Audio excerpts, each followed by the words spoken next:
In this video, I'm going to show you how to build a single slide timer in Storyline.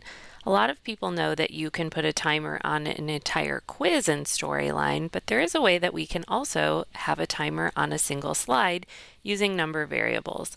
I do want to mention before I do this exercise that you do want to use timers sparingly. They are not considered accessible when it comes to building accessible e-learning, but if you have a situation where you have to have a timer on a slide, I'm going to show you how this works. The first thing we need to do is create a number variable in our project. So we select the Manage Project Variables over in our Triggers panel and create a brand new variable. So I'll create a new variable and I'm going to call this timer, and the type for this is going to be a number variable. And the default value is however much time you want to give for this slide. So for purposes of this slide, I'm just going to make it 10 seconds. So I'll put in 10 there for my default value, click OK, and then click OK.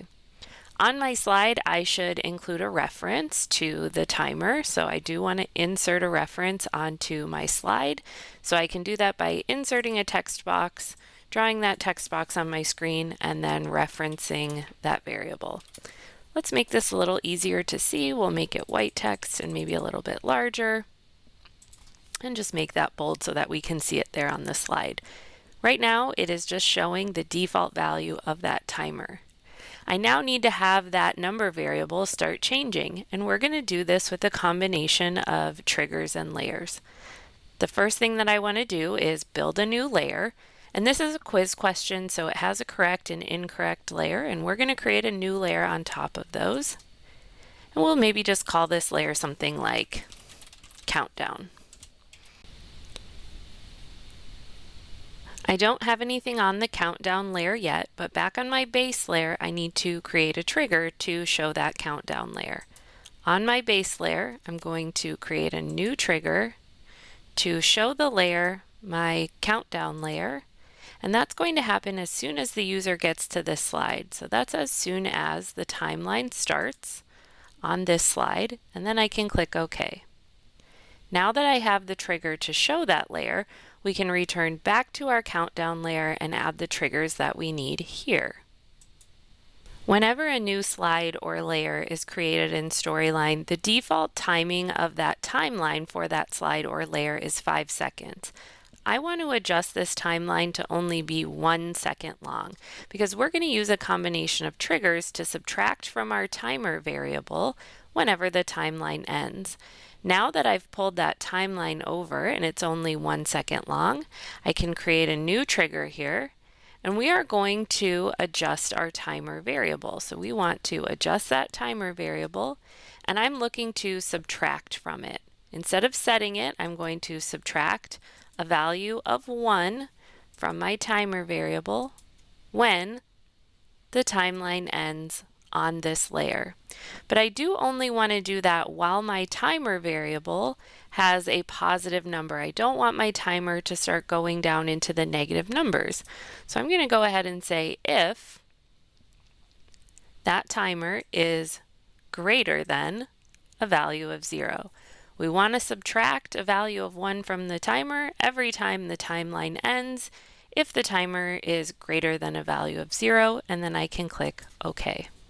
So we're subtracting a value of 1 every single time the timeline ends. But now we need a trigger to loop the timeline. We always need this layer's timeline to start over. So we'll create one more trigger, and this trigger is going to be a jump to time trigger. So we're looking in our list here for the jump to time. And we could say time, or we could just say start of the timeline on this layer when the timeline ends on this layer, and then we can click OK. So we have two triggers, one to subtract the value and one to jump this back to the beginning of the timeline. Let's preview our slide and see if it works. We're on the base layer, and I can see the reference to that variable is counting down. It started at 10, and it should get to 0 and then stop. What we would need to do at this point is make a decision about what we want to have happen when that timer variable gets to a number of 0. We stopped subtracting from it now that it's at 0.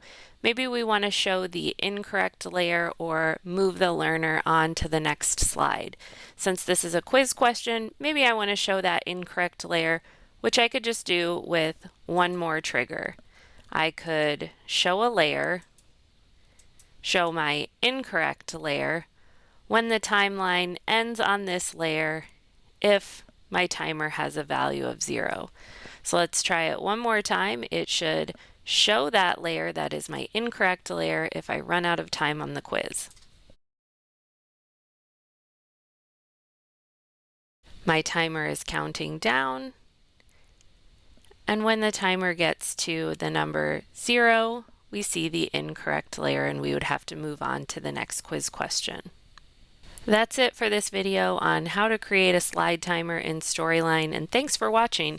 Here at UConn Learning, our goal is simple. We're all about making e-learning easy for everyone, and that's whether you're new to course development or have been working in Storyline for years. Check us out at uconnlearning.com.